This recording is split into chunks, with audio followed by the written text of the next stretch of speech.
Aha hantu habaga hafunguye isaha ku isaha, parikingi wasangaga yuzuye ibibazo bitandukanye wabuze.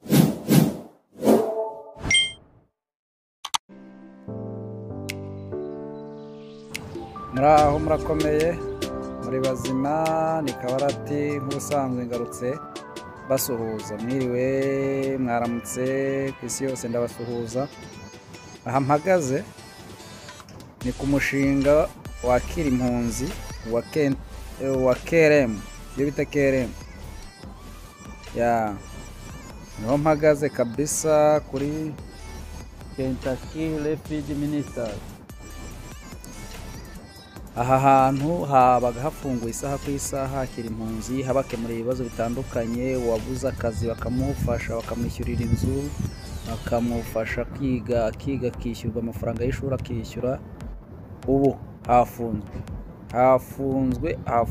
Ubu reba iyi ofisi, wasangaga imiryango buzuye. Ubu nta muntu uri aha ngaha n'umwe, nta n'umwe kabisa. Iriya parikingi, reka nze mbereke parikingi hano. Parikingi wasangaga yuzuye, none dore imodoka zirimo wazibariza n'iz'abakozi nabo bari gusezererwa kuko nta kintu bakora aha ngaha. Urumva ntabwo bakomeza kubamo badakora. Ubwo rero ibintu byahindutse kabisa, byahindutse. Ubu ngubu ni ukubaho wirwanaho, ni ukubaho nk'umuntu uri ku murima we kandi ntawe dufite, ni ukubaho mu buzima bushariye.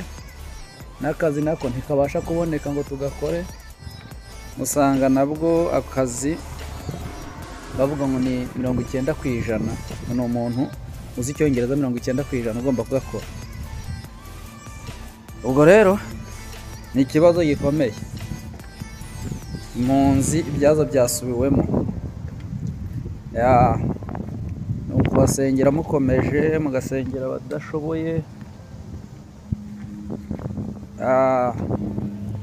Ibyo nabwiraga abantu, njye nababwiye igihe kirekire, mbabwira ngo iwacu tuzagera aho twifuza gusubirayo, tujye turya twizigama.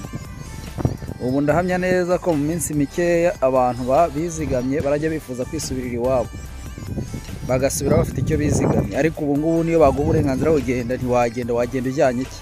Wajyana iki? Byakaze rero, byasubiwemo, ibintu bigiye guhinduka. Ngo abantu bemerewe gufashwa hano ni abaturutse muri Cuba, abandi ni abandi basanzwe bafashwa nyine batishoboye. Ariko ibintu byahindutse serious. Ubwo rero abari bari mu kazi, mwizigame muzatahana uko mbibona kabisa. Bye, thank you.